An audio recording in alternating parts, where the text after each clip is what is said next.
बल्दियाती election जो कराए जा रहे थे, जिसके ख़िलाफ़ तमाम सियासी जमातें अपील में गई थी, वो फ़ैसला, वो अपीलें जो हैं वो दरख्वास्तें मुस्तरद हो गई हैं। मैं कहना चाहता हूँ कि हो क्या रहा है। सिंध हुकूमत, पीपल्स पार्टी ईवान में एक कमेटी बनाई। उस कमेटी में उससे पहले एहतजाज हुए, सब कुछ हुआ। सुप्रीम कोर्ट का एक फ़ैसला था कि आर्टिकल 140A की मुताबिकत से नया लोकल गवर्नमेंट का एक्ट बनना चाहिए। 2013 के act local government, Sindh local government act 2013 की शिकें 74, 75, 2-3 शिकें मुअत्तल कर दी गई थी। लेकिन सुप्रीम कोर्ट के फैसले के बावजूद जो ये नेक्सस है इलेक्शन कमीशन का और इस इम्पोर्टेड हुकूमत का, इलेक्शन कमीशन का और ये जो PDM वाले जो इस वक्त इत्तेहादी बैठे हुए हैं, उस नेक्सस के ज़रिए इन्होंने पीपल्स पार्टी मामू बनाती रही। हम तो रिश्तेदार नहीं हैं उनके, मामू उनको बनाया जो उनके नए रिश्तेदार हैं, जो नए ससुराली थे उनके, जिन्होंने उनको ज्वाइन किया था, जिनके कह रहे थे कि हमारी बातचीत हो गई। पीपल्स पार्टी ने डबल गेम किया, बड़ी सुथरा गेम की कार्रवाई डाली है उन्होंने अपने जो नए ससुराली उनके बने, जो उनके ये जो मामू बने, उनके इत्तेहादी बने, सियासी ससुराली बात कर रहा हूँ मैं उनसे, सियासी ससुराली, उनको उन्होंने पैगाम दिया कि हाँ जी हम भी दरख्वास्त जमा कराते हैं। लेकिन बड़ी दबे पाँव, बड़ी आहिस्ता, सुकून से उन्होंने जाके इलेक्शन कमीशन के साथ मिलकर कमेंट्स देर से जमा कराए, स्लो रखा और उन्होंने वहाँ पहुँचा दिया कि आखिरी वक्त तक इलेक्शन में 2-3 रोज़ रह जाए। मैं कहना चाहता हूँ कि ये जो इलेक्शन हो रहे हैं, हम सुप्रीम कोर्ट में अपील फाइल करने का इख्तियार रखते हैं। लेकिन मैं कहना चाहता हूँ MQM को तो अपने इत्तेहादियों, अपने नए रिश्तेदारों से अलहदगी बाज़ाब्ता बाकायदा इख्तियार करनी चाहिए। कल मैंने असम्बली में भी एक आंसू देखे, काश कि वो हकीकी आंसू हो, मगरमच्छ के आंसू ना हो आज। लेकिन मैं कहना चाहता हूँ MQM को तो अपने इत्तेहादियों, अपने नए रिश्तेदारों से अलहदगी बाज़ाब्ता बाकायदा इख्तियार करनी चाहिए। कल मैंने असम्बली में भी एक आंसू देखे, काश कि वो हकीकी आंसू हो, मगरमच्छ के आंसू ना हो आज। चूँकि एक इशू तो ये था कि जी हमें महंगाई, MQM की हमसे अलहदगी का एक तो था कि जी महंगाई की वजह से हम नहीं जा सकते। चले वो तो सस्ताई हो गई बहुत ज़्यादा, आटा 20 रुपये किलो हो गया, पेट्रोल 70 रुपये का हो गया, डॉलर 150 रुपये का हो गया, मुर्गी 200 रुपये की हो गई। वो तो चले आप समझ लें कि सस्ताई हो गई, MQM को गैरत नहीं आई। लेकिन अब जिसके ऊपर ये गए थे कि हम लोकल गवर्नमेंट के एक्ट को तब्दील कराकर हम उसमें जाएंगे। मैं कहना चाहता हूँ इस वक्त जो बल्दियाती इलेक्शन हो रहा है उसके अंदर शिक नंबर 72, 74, 75 मौजूद है, जिसमें तमाम तर इख्तियार सिंध हुकूमत के पास है। अब जो इलेक्शन होने जा रहा है इसके अंदर भी जो बल्दियाती नुमाइंदे जीत कर आएंगे, वो बल्दियाती नुमाइंदे भी सिर्फ़ और सिर्फ मेहमान अदाकार होंगे, दर्शनी पहलवान होंगे। तमाम इख्तियार लोकल गवर्नमेंट के वज़ीर के पास होगा और सिंध हुकूमत के पास होगा। तो मैं समझता हूँ कि ये जो इलेक्शन बल्दियाती होने जा रहे हैं, ये आर्टिकल 140A की खिलाफ वर्जी कर रहा है इलेक्शन कमीशन और सिंध हुकूमत। और ये जो कुछ हुआ है ये सिंध हुकूमत और इलेक्शन कमीशन के गठजोड़ से हुआ है। मैं पूछना चाहता हूँ, ईवान में कमेटी बनी थी जिसमें तय किया गया था कि जी हम तमाम मुशावरत से हम अपना एक नया एक्ट जमा कराएंगे और उसके तहत इलेक्शन कराएंगे। उस कमेटी का तो रिज़ल्ट ही कोई नहीं आया।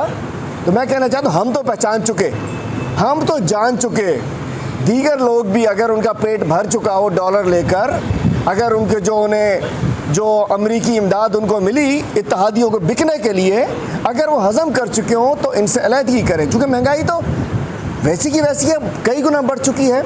मैं समझना चाहता हूँ कि ये जो बल्दियाती इलेक्शन हो रहे हैं, हम समझते हैं कि इलेक्शन कमीशन ने बारीक कार्रवाई की है। हम समझते हैं कि सिंध हुकूमत ने डबल गेम खेला, डबल क्रॉस, डबल शाह की मुश्तरका पॉलिसी।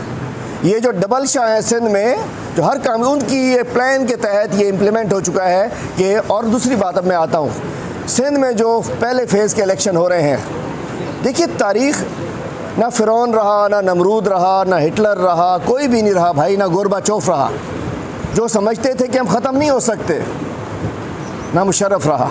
सिंध में जो पहले फेज़ के इलेक्शन हो रहे हैं, देखिए तारीख़ ना फ़िरौन रहा, ना नमरूद रहा, ना हिटलर रहा, कोई भी नहीं रहा भाई, ना गोरबाचोफ रहा, जो समझते थे कि हम ख़त्म नहीं हो सकते, ना मुशर्रफ रहा, मोहसिन ज़िया-उल-हक रहा, कोई भी नहीं रहा। सिंध गवर्नमेंट जो इस वक्त ये माफिया समझती है कि शायद हमारी बादशाहत कायम हो चुकी है, तो एक ज़ात है जो रहती है, आपने जाना है, आपने जाना है।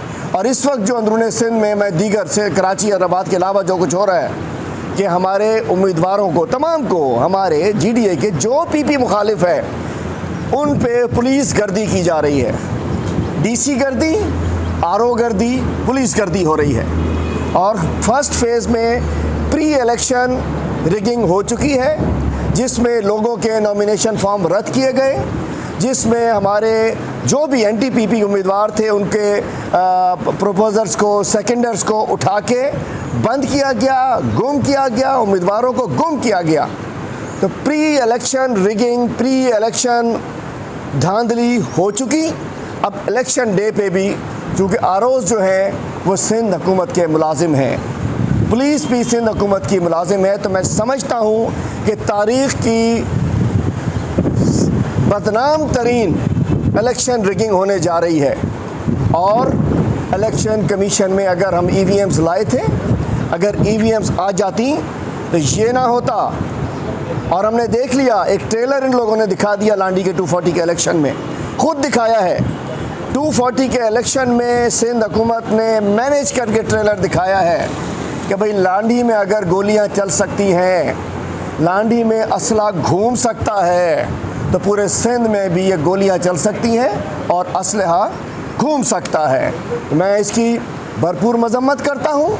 और एक और चीज़ मैं कहना चाहता हूँ, शक्कर वंडो जी, शक्कर वंडो, 1200 अरब जो नैब के 1200 अरब नैब की करप्शन जिन लोगों पर थी, जिसमें से आधे से ज़्यादा हमारे पास बैठे हैं, गुज़िश्ता रोज़ 1100 अरब ख़त्म हो चुका है।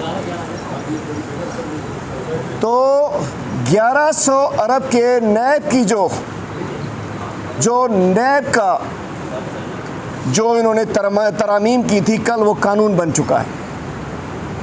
नैब की तरामीम कानून बन चुका और नैब ज़दगान आज़ाद हो चुके। इस कौम के टैक्स पेयर का 1100 अरब रुपए जिसने चुराया था, चलो राना सनाउल्लाह ने कहा कि इस दफ़ा अटक का पुल टप करके दिखाओ। मैं कहना चाहता हूँ ये बड़ी गलत तरफ राना सनाउल्लाह मुल्क को किस तरफ लेकर जा रहा है। एक फेडरेशन है, 4 सूबे हैं, वफाक है। इस्लामाबाद तुम्हारे बाप का नहीं है कि हमें वीज़ा चाहिए राना सनाउल्लाह से। राना सनाउल्लाह के बाप का इस्लामाबाद और नहीं है कि वहाँ हम लोग जाते हैं सिंध से तो इसलिए रुकावट है, अटक पुल क्रॉस करेंगे तो रुकावट है, कश्मीर से आएंगे तो रुकावट है। इस्लामाबाद 22 करोड़ पाकिस्तानियों के मुल्क का दारुल खिलाफा है।